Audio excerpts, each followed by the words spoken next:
Donc on va commencer cette série de vidéos sur l'assurance et le pharmacien, sur la fameuse bêtise que j'avais faite quand j'avais dit, bah voilà, vous signez le compromis et après vous allez voir un banquier pour avoir un prêt. En fait, j'aurais dû dire, vous allez voir un banquier pour avoir un prêt et vous allez voir un courtier en assurance pour avoir votre assurabilité. Parce que le deuxième acte qui lève les conditions suspensives, on pense toujours à lever la condition suspensive d'obtention du prêt, mais si on n'a pas cette assurabilité, le dossier il est bloqué et on peut rater une affaire parce qu'on va dépasser la date qui avait été fixée pour signer le deuxième acte. Alors, donc, Monsieur Lepoutre, parlez-nous un peu de l'assurabilité liée à un prêt pour un achat de fonds.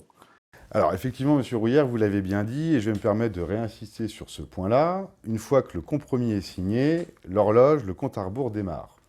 Et la fin du compte à rebours, ou du premier compte à rebours, c'est effectivement la levée des conditions suspensives.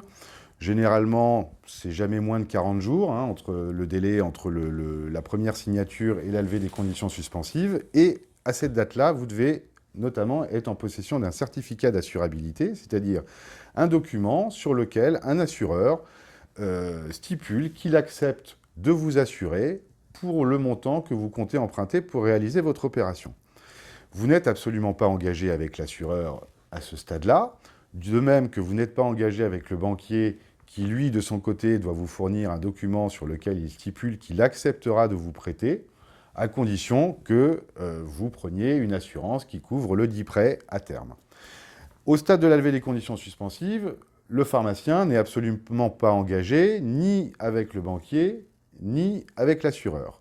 Mais sans ces deux documents, son projet s'arrête là. Et si le projet s'arrête là, la vente est cassée.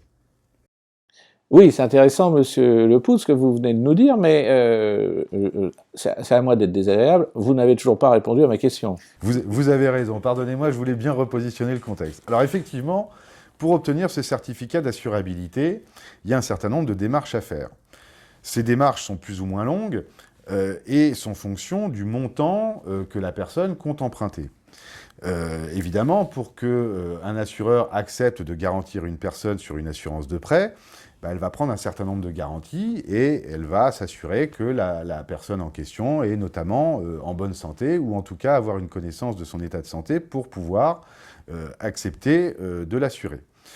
Pour donc obtenir ce certificat, il y a généralement un certain nombre de formalités médicales à accomplir. De façon classique, un peu de biologie au laboratoire, un entretien avec un médecin généraliste et parfois un peu de cardiologie plus ou moins poussée selon le montant emprunté, selon l'âge du sujet.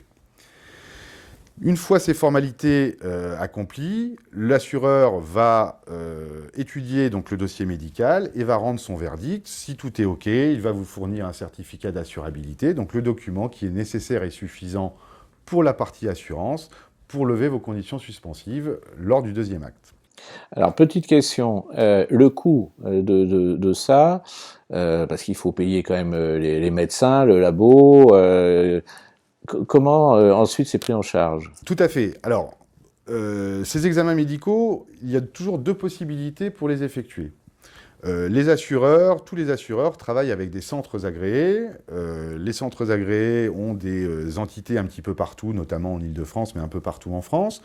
Vous les appelez et on va vous donner un rendez-vous au cours duquel, logiquement, vous allez pouvoir passer l'ensemble des examens qui sont demandés. Donc c'est très pratique, puisque vous faites tout en une fois. Bien souvent, vous n'avancez pas les frais. Mais ça présente un inconvénient non négligeable, c'est que vous ne ressortez pas avec les résultats, puisque comme vous n'avancez pas les frais, l'ensemble des examens sont envoyés directement à la compagnie.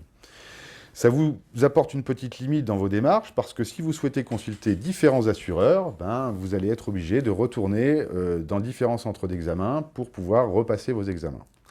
Et à un moment donné, le centre d'examen, il va évidemment vous demander de payer.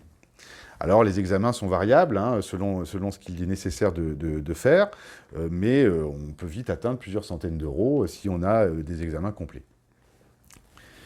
La pratique et les us et coutumes de la profession, si vous avez utilisé vos examens pour plusieurs compagnies d'assurance, c'est-à-dire que par exemple, vous êtes allé consulter un médecin généraliste pour remplir le rapport médical, vous êtes allé au laboratoire à côté de chez vous pour la biologie, vous avez trouvé un cardiologue, vous avez payé les examens réalisés par ces professionnels-là, vous gardez bien les factures. À la sortie, comme d'un assureur à l'autre, d'une compagnie à l'autre, chacun peut réutiliser les questionnaires ou les éléments de l'autre, à peu de choses près. Les us et coutumes, c'est que l'assureur qui fera le contrat avec vous à la sortie vous remboursera les examens, le prix des examens engagés. Okay. Donc, en résumé, je cours chez le banquier, mais je cours aussi vous voir. Exactement. Il ne faut pas perdre de temps. Ces démarches peuvent prendre quelques temps et vous ne devez pas, votre client ne doit pas rater sa levée des conditions suspensives. Par le passé, on a eu des anecdotes de personnes qui s'y prenaient un petit peu tardivement. Dans les pires des cas, la vente a été cassée. Dans d'autres cas, mais c'est rarement pratique pour l'ensemble des acteurs, la vente est repoussée. Et c'est pas toujours évident. Ben oui, parce qu'en plus, le temps c'est de l'argent, ça repousse la prise de possession et on aurait commencé à gagner des sous, on aurait commencé à rembourser le capital, et oui, il y a toujours une application financière à tout retard. Oui. Exactement. Ok, eh bien, à bientôt pour la prochaine vidéo.